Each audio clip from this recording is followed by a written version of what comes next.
Kenalkan, aku Aska. Aku mahasiswa Prodi Teknologi Hasil Pertanian, Fakultas Pertanian di Universitas Mula Warman. Hari ini aku akan membahas tentang paragraf. Tapi aku akan membahasnya dengan membuat teh. So let's go!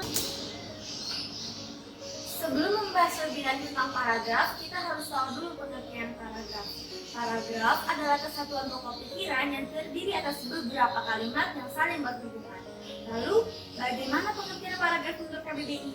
Menurut KBBI, paragraf adalah bagian bab dalam suatu karangan yang biasanya mengandung satu ide pokok dan penulisannya dimulai dengan garis baru, sehingga dapat diketahui mana paragraf satu dengan paragraf yang lainnya. Paragraf memiliki beberapa ciri-ciri. Yang pertama, secara fisik terlihat paragraf memiliki awal kalimat yang sedikit menjorok ke dalam. Lalu yang kedua, paragraf terdiri atas satu kalimat utama atau kalimat topik dan juga beberapa kalimat penjelas.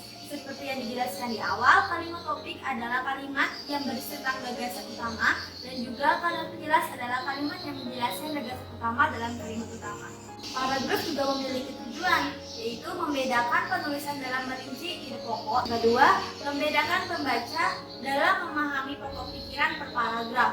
Lalu memberikan perhentian formal sehingga pembaca dapat beristirahat. Jenis-jenis paragraf. Jenis-jenis paragraf dibagi menjadi tiga, yaitu berdasarkan letak gagasan utama, berdasarkan fungsi paragraf, dan juga berdasarkan isi paragraf. Jenis paragraf yang pertama adalah jenis paragraf berdasarkan letak gagasan utama. Berdasarkan letak gagasan utama, paragraf dibagi menjadi empat, yaitu paragraf deduktif, paragraf induktif, paragraf ineratif, dan paragraf campuran. Yang pertama adalah paragraf deduktif. Paragraf deduktif adalah paragraf yang letak gagasan utamanya berada di awal kalimat. Contoh paragrafnya seperti di samping. Selanjutnya, paragraf induktif.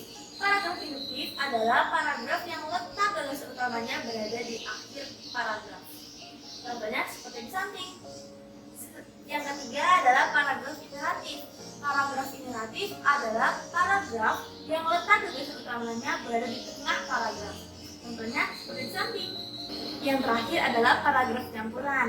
Paragraf campuran adalah paragraf yang letak gagasan utamanya berada di awal dan di akhir paragraf. Jenis yang kedua adalah berdasarkan fungsi. Berdasarkan fungsi, paragraf dibagi menjadi empat, yaitu paragraf pembuka, paragraf isi, paragraf penutup, dan paragraf penghubung. Paragraf pembuka biasanya ditemukan di berbagai jenis teks, kecuali teks secara ilmiah. Paragraf pembuka ditulis untuk menarik rasa keingintahuan pembaca terhadap keseluruhan isi teks. Yang kedua ada paragraf isi, berisi tentang bagian pokok atau pembahasan dalam teks. Dan yang ketiga ada paragraf penutup. Paragraf penutup sesuai dengan namanya berisi tentang kesimpulan, syarat, ataupun penegasan ulang terhadap hal-hal penting yang ada dalam teks. Dan terakhir, paragraf penghubung. Sesuai dengan namanya, paragraf penghubung berfungsi untuk menghubungkan antar paragraf. Yang terakhir, kita akan membahas paragraf berdasarkan isi. Berdasarkan isi, paragraf dibagi menjadi 5, yaitu paragraf eksposisi, paragraf deskripsi, paragraf persuasi, paragraf argumentasi, dan paragraf narasi.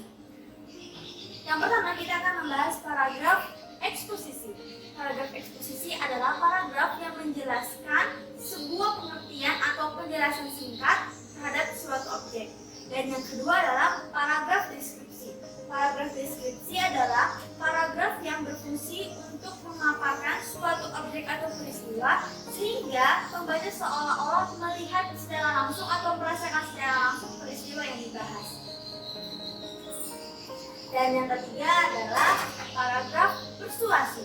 Paragraf persuasi isinya bertujuan untuk mengajak atau membujuk pembaca sehingga melakukan sesuatu yang dibahas di dalam teks. Dan yang keempat adalah paragraf argumentasi.